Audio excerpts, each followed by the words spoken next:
سلامونه ستړي مشئ وخت مو په خیر. تاسو ته له زیر نیوز څلېرویشت څخه د نن ورځې د مهمو خبرونو ټولګې ته ښه راغلاست وایو. نن یکشنبه د 1404 هجري لمریز کال د سنبلې 10مه چې د 2025 زیږدیز کال د سپټمبر له 21 سره برابره ده. عزیر صافی مو تاسو ته له زیر نیوز څلېرویشت څخه د نړۍ مهم خبرونه وړاندې کوم، خو په سر کې د مهمو خبرونو سرټکي. د اسرایلي بریدونو تازه مرګونې څپه نږدې 100 فلسطینیان وژل شوي او بریتانیا فلسطین په رسمیت وپیژاند. د اسرایل او واشنگټن خبرګونونه پاریدلی.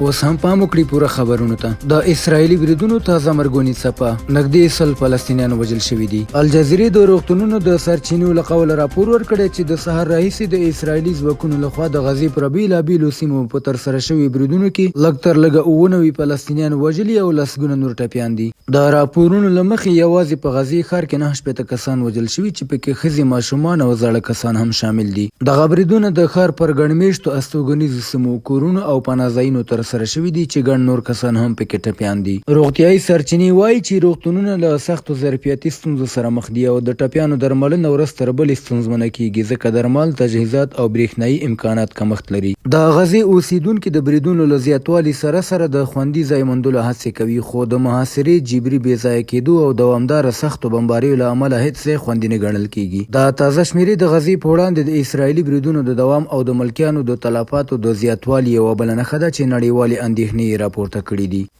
بریتانیا فلسطین په رسمیت وپیژاند. د اسرایل او واشنگټن خبرګونونه پاریدلي. د بریتانیا لومړي وزیر کیر سټارمر اعلان وکړ چې هیواد یې له دې وروسته د فلسطین دولت په رسمي توګه پیژني. دا پریکړه د کاناډا او استرالیا له ورته دریځونو سره هم مهاله شوې چې د اسرایل فلسطین شخړې د دوه دولتي حل ملاتړ کوي. سټارمر ویلي دا یو اخلاقي او سیاسي مسؤلیت دی څو دواړه ملتونو ته د سولې او عزت زمینه برابره شي. د امریکا او اسرایل حکومتونو د اقدام غندلې او ویلي دي چې دا پریکړه د سولې بهیر ته زیان رسوي. د فلسطین مشر محمود عباس د بریتانیا له پریکړې هرکلی کړی او دا یې د تاریخي بې عدالتۍ پر وړاندې د نړیوالې ټولنې یو مهم ګام بللی دی. دغه راز د اروپایي ټولنې یو شمېر غړو هیوادونو هم د فلسطین د رسمیت پیژندنې لپاره داخلي بحثونه پیل کړي دي. بل لور ته د ملګرو ملتونو منشي انتونیو ګوتریش یو ځل بیا د دوه دولتي حل پر اهمیت ټینګار کړی او له ښکې لخوا یې غوښتي چې سیاسي خبرو اترو ته راسانه شي. کارپوهان دا اقدام د بریتانیا په بهرنۍ تګلاره کې یو مهم بدلون ګڼي چې ښایي د نورو لویدیځو هیوادونو د ورته ګامونو لاره هم هواره کړي.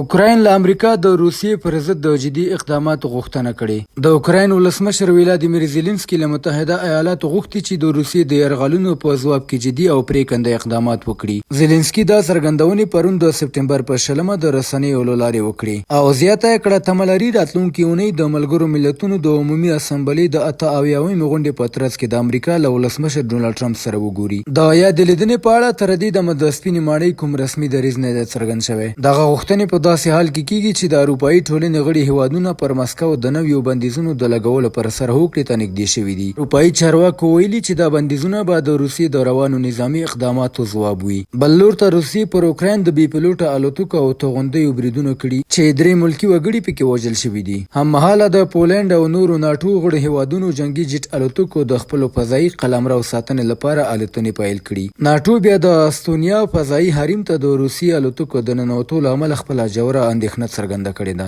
له دې مخکې هم د روسیې بې پیلوټه الوتکو د پولنډ او رومانیا فضایي حریمونه نقض کړي وو چې دا چاره د ناټو له سخت غبرګون سره مخ شوې ده.